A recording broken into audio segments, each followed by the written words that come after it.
था जब पोश इलाके में बने हुए उस खूबसूरत और आलीशान घर के अंदर माया का गुस्से से बुरा हाल हो रहा था। वो यूनिवर्सिटी से वापस आने के बाद अपने कमरे में कभी इधर से उधर टहलती तो कभी अपनी किताबों और असाइनमेंट्स को बेड पे पटकती। माया की शख्सियत एक इंतहाई चुलबुली, शोख और बेबाक लड़की की सी थी, जो हर बात पे मुंह बनाती और अपनी मस्तियों में मगन रहती थी।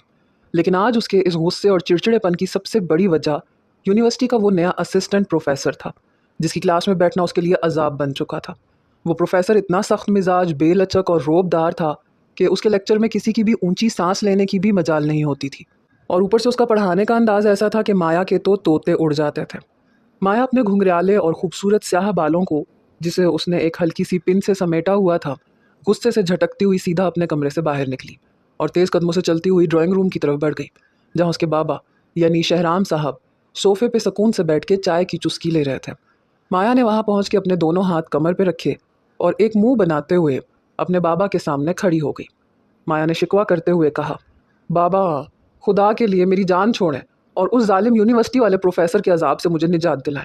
मेरा पूरा सेमेस्टर ख़राब हो रहा है और वो बंदा क्लास में आता है तो लगता है कि कोई जहन्नुम का दरवाज़ा खुल गया हो। उसकी एक बात भी मेरे पल्ले नहीं पड़ती। मैं तौबा करती हूँ ऐसे उस्ताद से। शहराम साहब ने अपनी ऐनक को नाक पे टकाते हुए अपनी उस लाडली और चुलबुली बेटी को प्यार भरी नज़रों से देखा और मुस्कुराते हुए बोले, अरे मेरी बुलबुल जैसी बच्ची, ज़रा सांस तो लो। रोज़ रोज़ का ये रोना धोना अब बंद करो। अगर यूनिवर्सिटी का प्रोफेसर समझ में नहीं आता तो इसमें इतना गुस्सा होने वाली क्या बात है। ट्यूटर की क्या कहती हो? मेरी नज़र में एक बहुत ही काबिल, होनहार और समझदार लड़का है जो उसी यूनिवर्सिटी में असिस्टेंट प्रोफेसर है और वो ज़ाती तौर पे बहुत अच्छा पढ़ाता है। मेरी उससे पुरानी दुआ सलाम है, अच्छी जान पहचान है। मैं खुद उससे बात करूँगा, वो तुम्हें घर आके पढ़ा दिया करेगा। माया का चेहरा ये सुन के खिल उठा। उसने खुश होकर कहा, बाबा, अगर आप ऐसा कर देंगे तो मुझ पे आपका बहुत बड़ा एहसान होगा। बस वो प्रोफेसर उस यूनिवर्सिटी वाले सर जैसा सख्त ना हो, वरना मैं सच कह रही हूँ, मैं पढ़ाई छोड़ दूंगी। शहराम साहब ने हंसते हुए अपनी बेटी के सर पे हल्का सा थप्पड़ मारा और बोले, बस अब ज़्यादा ड्रामेबाजियाँ मत करो, मैं उससे बात करता हूँ। ये कह के शहराम साहब वहाँ से उठ के अपने काम में मसरूफ़ हो गए और माया खुशी खुशी अपने कमरे में वापस आ गई ताकि ख़ुद को उस नए ट्यूटर के इस्तकबाल के लिए तैयार कर सके। 2 दिन का ये वक्फा बड़ी मुश्किल से गुजरा और आखिर वो दिन आ ही गया जब उस नए ट्यूटर ने इस घर में कदम रखना था। शाम के साए गहरे हो रहे थे जब बाहर मेन गेट पे घंटी की आवाज़ गूंजी। शहराम साहब खुद उठ के मेहमान खाने या ड्राइंग रूम की तरफ गए और उस नए आने वाले नौजवान को अंदर लेके आए। माया उस वक्त अपने कमरे के दरवाजे के पास खड़ी हल्की सी झांक के देख रही थी कि कौन सा ऐसा मेहमान है जो उसे पढ़ाने आ रहा है। जैसे ही उसकी नज़र उस नए ट्यूटर पे पड़ी तो उसके मुंह से निकली हुई बात वहीं हलक में अटक गई। उसका दिल एक लम्हे के लिए धक से रह गया। सामने खड़ा वो नौजवान कोई आम इंसान नहीं था, बल्कि उसकी मर्दाना वजाहत, कुटेली और गहरी आंखें, चेहरे का रोबदार तवाज़ुन और उसका पुरवक्कार अंदाज देख के कोई भी दंग रह जाता। उसने एक इंतहाई निफासत से प्रेस की हुई शर्ट और ट्राउज़र पहन रखा था। उसके बाल निफासत से संवारे गए थे और वो और कोई नहीं बल्कि वही यूनिवर्सिटी का सबसे खौफनाक और सख्त मिजाज प्रोफेसर आयान था, जो आज यहाँ एक ट्यूटर की हैसियत से मौजूद था। आयान जब ड्राइंग रूम की तरफ कदम बढ़ा रहा था तो अचानक ही उसकी निगाहें सामने सीढ़ियों के पास खड़ी उस चुलबुली और खूबसूरत लड़की पे पड़ी जो उसकी यूनिवर्सिटी की स्टूडेंट माया थी। आयान ने जब उसे इस तरह अपने सामने देखा तो वो भी एक लम्हे के लिए अपनी जगह पे दंग रह गया। उसके दिल की गहराइयों में एक हल्का सा तूफान उठा। वो दिल ही दिल में सोचने पे मजबूर हो गया कि क्या वाकई ये ही वो लड़की है जिसके साथ उसके बचपन में ख़ानदानों की मर्ज़ी से निकाह का रिश्ता तय हुआ था और जिसे वो इतने सालों से तलाश कर रहा था। आयान के चेहरे पे एक सर्द और पुरस्रार मुस्कुराहट उभरी जिसे उसने फ़ौरन छुपा लिया। शहरान साहब ने आगे बढ़ के आयान का इस्तकबाल किया, उसे सोफ़े पे बैठने का इशारा करते हुए कहा, आओ बेटा, बैठो। ये मेरी बेटी माया है जो इस बार तुम्हारी स्टूडेंट बनेगी। ज़रा इसके नखरे भी उठाने पड़ेंगे। आयान ने अपनी तेज़ और गहरी नज़रों से एक बार फिर माया को देखा और अपने दिल के अंदर मचलते हुए तूफ़ान को दबाते हुए कहा, जी बिल्कुल शहराम साहब, मैं इसकी सारी नाटकबाजियाँ और नखरे अच्छे से संभाल लूँगा। माया ने जब आयान को इस तरह अपने घर में अपने बाबा के साथ बैठे देखा तो उसके तो तन बदन में आग लग गई। उसने दिल ही दिल में सोचा कि हाय अल्लाह, ये मनहूस प्रोफेसर यहाँ भी मेरे पीछे आ गया, अब मेरा जीना हराम कर देगा। लेकिन वो इस बात से बिल्कुल बेखबर थी कि उसके और आयान के दरमियान ये मुलाकात सिर्फ एक ट्यूटर और स्टूडेंट की नहीं है, बल्कि इसके पीछे एक बहुत पुरानी और गहरी तकदीर का राज छुपा हुआ है। शाम के साए जब शहर के उस पुराने और पुरशिकवा घर के सहन में फैलने लगे तो बाहर का माहौल काफ़ी हद तक पुरसकून हो चुका था, लेकिन अंदर माया के कमरे का आलम बिल्कुल इसके बरक्स था। माया जो अपनी खूबसूरत और सजी हुई मेज़ के सामने कुर्सी पे बैठी हुई थी, उसका गुस्से से बुरा हाल हो रहा था। उसके माथे पे बल पड़े हुए थे और उसका चेहरा गुस्से की सुर्खी से तप रहा था। उसने अपने सामने खुली हुई हिसाब की किताब और कॉपी एक तरफ धकेल के रखी और उसका दिल चाह रहा था कि वो इस नए ट्यूटर को देखते ही बाहर का रास्ता दिखा दे। उसने अपने बालों के जूड़े को एक बार फिर झटके से खोला और कमरे में इधर से उधर चक्कर काटने लग गई। माया की शख्सियत एक ऐसी बुलबुल और ज़िद्दी लड़की की सी थी जो किसी के सामने झुकना तो दूर की बात है, किसी की बात सुनना भी अपनी तौहीन समझती थी।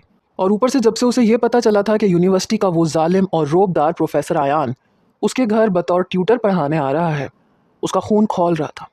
वो खुद ही से बुड़बुड़ा रही थी और गुस्से में पागल हुए जा रही थी कि बाहर से दरवाजे पर हल्की सी दस्तक हुई और चंद लम्हों के बाद घर की मुलाजिमा ने अंदर झांक के इतला दी कि माया बेटा, आयान सर नीचे ड्राइंग रूम में आ चुके हैं और आपका इंतज़ार कर रहे हैं।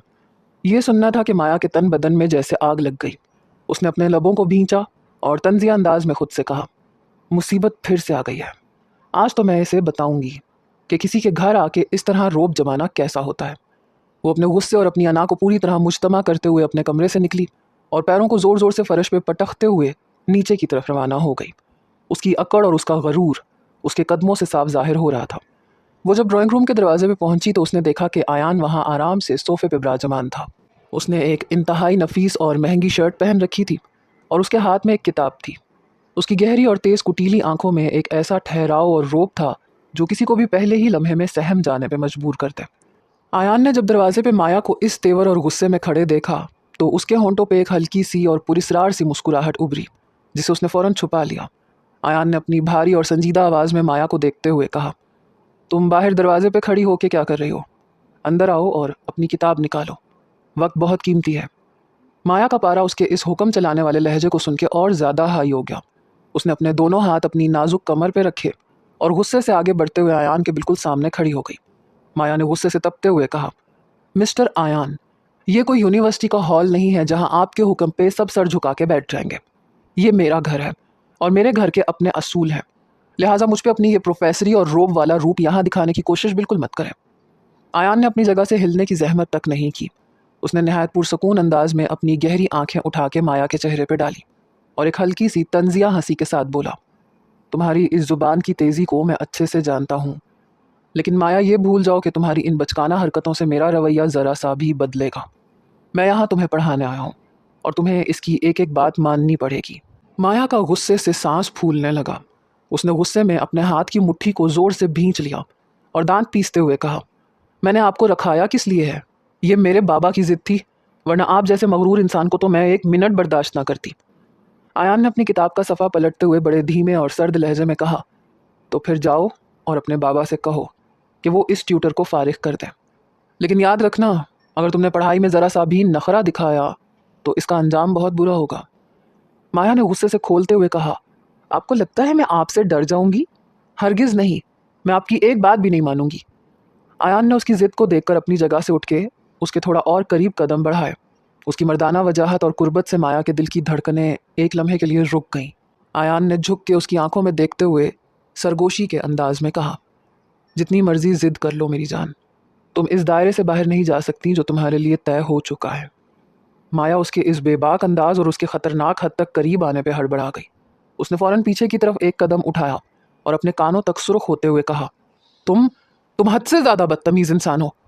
आयान ने मुस्कुराते हुए अपनी किताब मेज़ पे रखी और बोला, अब ज़्यादा वक्त ज़ाया मत करो और चैप्टर खोलो, वरना मैं वो सबक सिखाऊंगा जो तुम्हें किताबों में नहीं मिलेगा।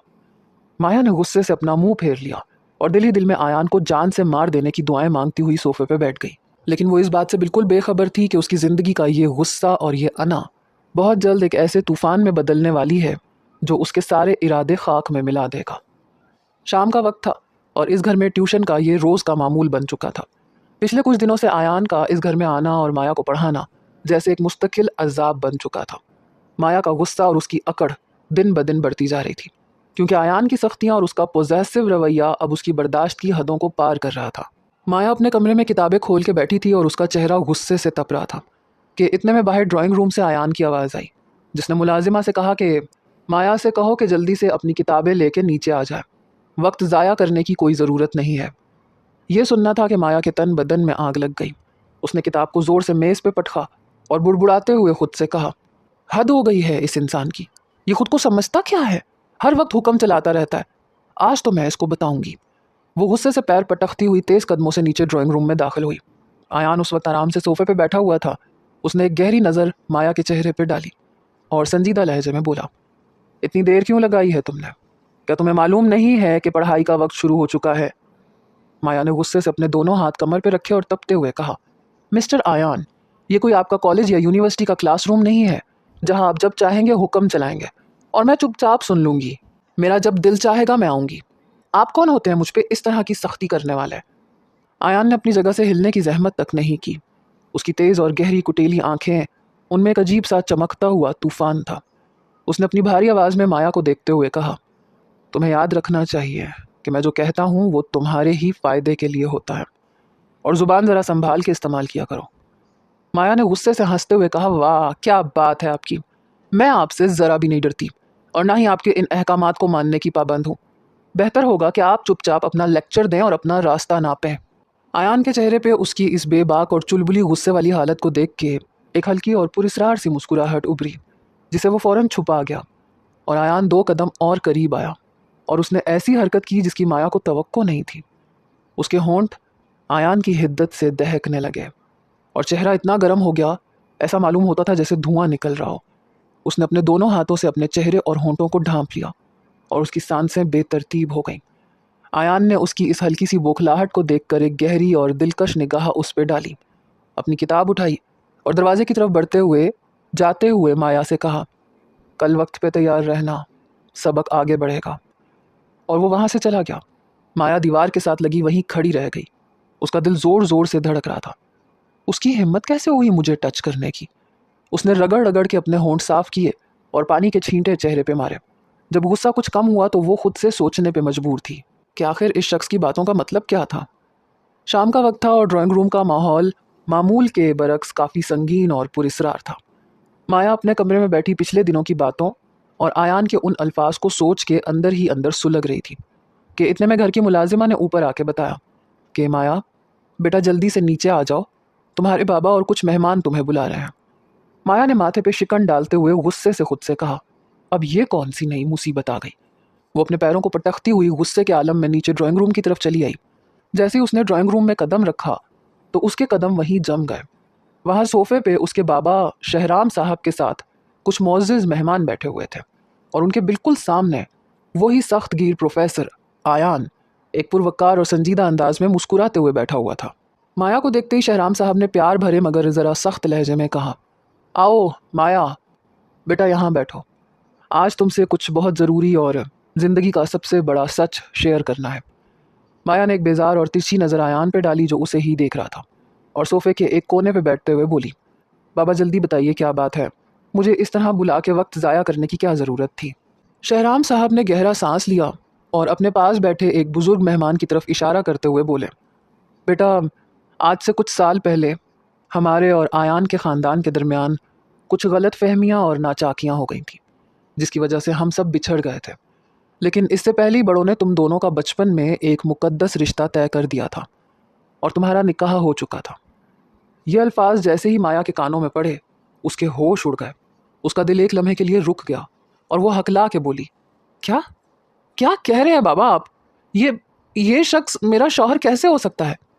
शहराम साहब ने संजीदगी से कहा, हाँ माया, ये बिल्कुल सच है। आयान और तुम बचपन से ही एक दूसरे के नाम हो चुके हो और आज आयान अपने ख़ानदान के साथ उसी रिश्ते को मुकम्मल करने और तुम्हें अपनी बीवी की हैसियत से अपने घर ले जाने आया है। माया का चेहरा गुस्से, सदमे और हैरत के मारे पीला पड़ गया। उसकी पूरी दुनिया एक लम्हे में उलट चुकी थी और वो यकीन नहीं कर पा रही थी कि उसका वही जालिम ट्यूटर और प्रोफेसर दरअसल उसका शौहर है। ड्राइंग रूम के अंदर का माहौल उस वक्त एक ऐसे बारूद खाने की तरह बन चुका था जो ज़रा सी चिंगारी से फट सकता था। माया के होश उड़ चुके थे।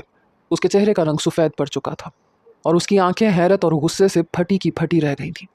वो अपनी जगह से उठ खड़ी हुई और हकला के ऊंची आवाज़ में बोली, बाबा आप ये क्या कह रहे हैं? होश में तो हैं आप?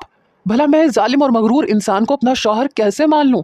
ये शख्स मेरा ट्यूटर बन के मेरे घर आता है और मुझे रोज़ जलील करता है और आप कह रहे हैं कि ये मेरा शौहर है और मैं इसके साथ रुखसत हो जाऊं? ये हरगिज़ नहीं हो सकता। मैं ये शादी कभी कबूल नहीं करूंगी। आयान अपनी जगह पे पुरसकून अंदाज में बैठा रहा। उसके चेहरे पे कोई शिकन तक नहीं आई, बल्कि उसकी गहरी और तेज आंखों में एक ऐसा जनूनी ठहराव था जो माया के गुस्से को और ज्यादा हवा दे रहा था। आयान ने अपनी भारी और धीमी आवाज में कहा, माया, अपनी आवाज धीमी रखो। तुम अच्छी तरह जानती हो कि बड़ों का फैसला अटल होता है, और जो रिश्ता बचपन में जुड़ चुका है उसे कोई ताकत बदल नहीं सकती। तुम चाहो या ना चाहो, अब तुम्हें मेरी ही पनाह में आना है। शहराम साहब ने अपनी बेटी को घूरते हुए सख्ती से कहा, माया, जुबान बंद करो अपनी। ये बचकाना जिद अब छोड़ दो।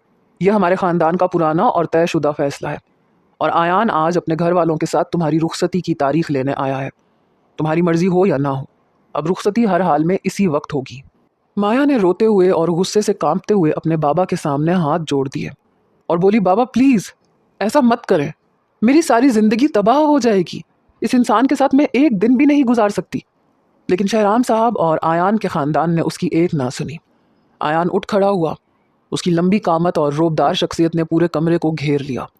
उसने आगे बढ़ के माया का हाथ अपने मजबूत हाथ में थाम लिया और सर्द महरी से बोला, रोना धोना बंद करो माया, अब ये खेल ख़त्म हो चुका है। अब तुम सिर्फ और सिर्फ मेरी हो। माया की आंखों से आंसू बह निकले। उसके दिल में एक तूफान मच गया, लेकिन उसकी कोई भी बात सुनने वाला वहाँ मौजूद नहीं था। मजबूरन और शदीद गुस्से की हालत में उसे वहीं दुल्हन के लिबास में तैयार किया गया, और अगले ही घंटे में वो अपने घर वालों की दुआओं और आयान के ज़बरदस्ती के हिसार में रुखसत होके इसके घर से उस तरफ रवाना हो गई जहाँ उसकी नई और तूफ़ानी ज़िंदगी का आगाज़ होने वाला था। शाम के ढलते साए और शाहीनगढ़ की उस पुरशिकवा हवेली के कुशादा दरवाज़ों के बाहर खड़ी गाड़ियों का शोर इस बात की गवाही दे रहा था कि इस घर में आज एक नए और तूफ़ानी बाब का आगाज़ हो चुका है। आयान का ये घर बाहर से जितना पुरसकून और शानदार दिखाई देता था, अंदर से इसकी फ़िज़ा उतनी ही बोझल और संगीन हो चुकी थी। शादी के भारी जोड़े में मलबूस जेवरात से लदी हुई माया जब इस नए और अजनबी कमरे की दहलीज पे कदम रखने लगी तो उसके दिल में उठने वाले तूफ़ान का अंदाज़ा लगाना किसी के लिए भी मुमकिन नहीं था। उसका पूरा वजूद गुस्से और हैजान की कैफियत से कांप रहा था। उसने एक नज़र उस आलीशान कमरे की सजावटी बिस्तर और चारों तरफ बिखरे हुए फूलों पर डाली और उसका तन बदन जल उठा। उसने फ़ौरन अपने हाथ आगे बढ़ाए और अपने गले से भारी हार नोच के ड्रेसिंग टेबल की मेज़ पे पटक दिया। उसकी आंखों में आंसू थे, लेकिन उन आंसुओं में कमज़ोरी के बजाय एक आग थी जो उसके अंदर भड़क रही थी। वो कमरे में इधर से उधर टहलने लगी और गुस्से से अपने बाल नोचते हुए खुद ही से बुड़बुड़ाने लगी। ये सब क्या हो गया मेरे साथ? ये शख्स खुद को समझता क्या है? ज़बरदस्ती उठा के ले आया मुझे इस घर में, और मैं चुपचाप तमाशा देखती रहूंगी? हरगिज़ नहीं, मैं इस इंसान को कभी माफ़ नहीं करूंगी। माया की ये अंदरूनी कशमकश और लाशऊरी बेचैनी उसकी रगों में दौड़ रही थी, और वो इस बात को तस्लीम करने के लिए तैयार ही नहीं थी कि जिस शख्स को वो पिछले कई दिनों से अपना सबसे बड़ा दुश्मन और जालिम प्रोफेसर समझ रही थी, अब वो अचानक से उसका शौहर बन चुका है। दूसरी तरफ उस कमरे के बाहर दरवाजे पे आयान उस वक्त इंतहाई पुरसकून अंदाज में खड़ा था। उसने अपनी शेरवानी के बटन खोले और एक गहरा सांस लेते हुए अपने दिल की धड़कनों को काबू करने की कोशिश की। उसकी गहरी और तेज़ आंखों में एक ऐसा जनूनी इत्मीनान था जो सिर्फ उसे हासिल होने वाली खुशी से पैदा होता था। उसने आहिस्ता से दरवाजे का हैंडल घुमाया और अंदर दाखिल हो गया। कमरे का दरवाज़ा खुलने की आवाज़ सुनते ही माया बिजली की तेज़ी से पलटी। उसका चेहरा गुस्से से सुर्ख हो चुका था और उसकी सांसें उखड़ी हुई थीं। आयान ने जब उसे इस तूफ़ानी रूप में देखा तो उसके होंठों पे एक हल्की और दिलकश मुस्कुराहट उभरी। उसने अपने कदम आगे बढ़ाए और नहायत धीमे लहजे में कहा, इतना गुस्सा सेहत के लिए अच्छा नहीं होता। माया, अब तुम इस घर में आ चुकी हो, तो बेहतर यही है कि अपनी इस जिद को यहीं छोड़ दो। माया ने गुस्से से तपते हुए अपने दोनों हाथ आगे की तरफ किए और एक कदम शिद्दत से आगे बढ़ाते हुए चिल्लाई, तुम मुझसे एक कदम भी आगे मत बढ़ना मिस्टर आयान। तुमने मेरे साथ बहुत बड़ा धोखा किया है। मेरे बाबा को ब्लैकमेल करके या उन पे अपना रोब झाड़ के तुम मुझे यहाँ लेके आए हो। लेकिन तुम ये कैसे सोच सकते हो कि मैं इस ज़बरदस्ती के रिश्ते को दिल से कबूल कर लूँगी? तुम मेरी नज़र में सिर्फ एक धोखेबाज इंसान हो और इससे ज़्यादा कुछ नहीं। आयान ने उसके इन तल्ख और गुस्से से भरपूर अल्फाज को इंतहाई तहम्मुल के साथ सुना। उसके चेहरे की मुस्कुराहट गायब नहीं हुई, बल्कि उसकी आंखों में एक गहरापन उतर आया। उसने अपने कदमों की रफ्तार को और धीमा किया और बिल्कुल पुरसकून अंदाज में कहा, जो तुम कहती हो कहती रहो, लेकिन हकीकत यह है कि तुम मेरी हो और इस सच्चाई को दुनिया की कोई ताकत बदल नहीं सकती। माया का गुस्सा उस पॉइंट पे पहुंच चुका था जहां उसके हाथ और पांव उसके काबू में नहीं रहे थे। उसका दिल चाह रहा था कि वो इस इंसान के इस पुरसकून चेहरे को अपने हाथों से नोच डाले। वो गुस्से से पागल होते हुए बोली, तुम इतने बेशरम और मगरूर कैसे हो सकते हो? मैं कहती हूँ मुझसे दूर रहो वरना। आयान ने उसकी बात को दरमियान में ही काटते हुए इंतहाई बेबाक लहजे में कहा, वरना क्या? क्या कर लोगी तुम? उसका ये जुमला माया की बर्दाश्त की आखिरी हद साबित हुआ। उसके हाथ खुद ब खुद हवा में उठे और इससे पहले कि आयान कुछ समझ पाता, माया का हाथ पूरी ताकत से आयान के गाल पे जाके लगा और कमरे में तमाचे की गूंज के साथ एक हू का आलम तारी हो गया। आयान का सर एक लम्हे के लिए एक तरफ झुक गया। उसके गाल पे हल्की सी सुर्खी उभर आई, लेकिन इसके बावजूद उसकी आंखों का वो जनूनी और गहरापन जरा सा भी कम ना हुआ। उसने आहिस्ता से अपना सर वापस सीधा किया और अपनी गहरी निगाहें उठा के सीधा माया की कांपती हुई आंखों में देखना शुरू कर दिया, जहां गुस्से के साथ साथ अब एक अनमोल खौफ भी साफ महसूस किया जा सकता था। कमरे में गहरा सन्नाटा छा गया था और उस थप्पड़ की गूंज के बाद फिजा में एक अजीब सी खुनकी और सनसनाहट घुली हुई थी। माया का हाथ अभी तक हवा में उठा हुआ था और उसका सांस तेजी से ऊपर नीचे हो रहा था। उसका चेहरा गुस्से और घबराहट के मारे बुरी तरह सुर्ख पड़ चुका था। उसने अपनी कांपती हुई निगाहों से आयान की तरफ देखा, जिसका गाल हल्का सा सुर्ख हो चुका था, लेकिन उसके चेहरे पे गुस्से के बजाय एक ऐसी खतरनाक और दिलकश मुस्कुराहट थी जो किसी को भी हिला के रख दे। आयान ने एक सेकंड ज़ाया किए बगैर अपने लंबे और मजबूत कदमों से फासला मिटाया और बिजली किसी तेज़ी से आगे बढ़ के माया के दोनों नाजुक बाजू अपने मजबूत हाथों में जकड़ लिए। उसने माया को खींच के अपने इतना करीब कर लिया कि दोनों के दरमियान अब फासला नाम को भी नहीं बचा था। माया की सांसें रुकने लगी। उसने घबरा के कहा, छोड़ो मुझे, दूर रहो मुझसे। आयान ने अपने चेहरे को माया के बिल्कुल करीब झुकाया और उसकी आंखों में देखते हुए धीमे और मध्यम मगर इंतहाई रोमांटिक लहजे में कहा, तुझसे दूर रहने का तो अब सवाल ही पैदा नहीं होता मेरी जान। यह हाथ जो तुमने उठाया है ना, इसकी सज़ा तुम्हें बहुत प्यार से मिलेगी। कमरे के पसे मंज़र में जैसे कहीं से कोई मध्यम सा रोमांटिक साज बज रहा था और हवा में फूलों की खुशबू और तेज़ हो गई थी। आयान ने अपने दूसरे हाथ से माया के बालों में लगी पिन को आहिस्ता से खींच लिया, जिसके नतीजे में उसके घुंघरियाले और स्याह लंबे बाल खुल के उसकी कमर पे बिखर गए। आयान ने अपनी उंगलियों को उसके बालों में फेरते हुए एक नारा लगाया, तुम जितना भी भाग लो माया, मुकद्दर ने तुम्हें हमेशा के लिए मेरे नाम कर दिया है। माया का दिल चाह रहा था कि वो ज़मीन में गड़ जाए। उसकी सारी अकड़ और सारा गरूर उस वक्त उस मर्दाना वजाहत और जनूनी इश्क के सामने मोम की तरह पिघल रहा था। उसने गुस्से से अपनी आंखें मींच लीं और कहा, तुम बहुत चालाक और मगरूर इंसान हो। आयान ने उसके होंठों के करीब सरगोशी करते हुए कहा, मगरूर हूँ तो क्या हुआ, आखिर तुम्हारा ही तो शौहर हूँ। उसने मजीद झुक के माया के लबों पे एक हल्का और ऐसा जादुई लम्स छोड़ा कि माया का पूरा वजूद एक सनसनाहट से कांप उठा। उसकी मुज़ाहिमत हमेशा के लिए ख़त्म हो गई और उसने बेबस होके अपनी आंखें बंद कर ली। आयान ने उसे अपनी बाहों के हिसार में लेते हुए सोफ़े पे बिठाया और उसके चेहरे से आंसू पोंछते हुए इंतहाई नरमी से कहा, अब इस गुस्से को यहीं ख़त्म कर दो, क्योंकि हमारी ये कहानी अब शुरू हुई है। माया ने शर्मा के और दिल में उठते हुए तूफ़ान को छुपाते हुए अपना मुंह दूसरी तरफ फेर लिया, लेकिन उसके दिल की धड़कनें अब सिर्फ आयान के नाम पे धड़क रही थीं। सुबह की हल्की और मध्यम रोशनी जब उस पुरशिकवा कमरे की खिड़कियों से अंदर उतरी तो माहौल में एक अजीब सा सकून घुला हुआ था। माया उस वक्त बिस्तर के कोने में सर झुकाए बैठी थी। पिछले कल के तमाम हंगामे और आयान के उस जनूनी अंदाज के बाद उसके दिल में जज्बात का एक ऐसा तूफान बपा था जो थमने का नाम नहीं ले रहा था। उसने अपने बिखरे हुए बालों को कानों के पीछे उड़सा और गुस्से से बुड़बुड़ाते हुए खुद से कहा, हद हो गई है इस इंसान की। कल रात तो इसने बिल्कुल ही हद कर दी थी, अब सुबह कौन सा नया तूफान लेके आएगा ये।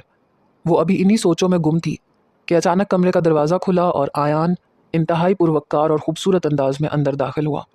उसने एक नफीस ड्रेस पहन रखा था और उसकी कुटेली गहरी आंखों में एक ऐसी चमक थी जो माया के दिल की धड़कनें तेज़ करने के लिए काफ़ी थी। आयान ने अपने कदमों की रफ्तार को धीमा करते हुए माया को देखा और धीमे लहजे में कहा, सुबह खैर मेरी जान, इतनी सुबह सुबह कौन सी गहरी सोचो विचार चल रही है।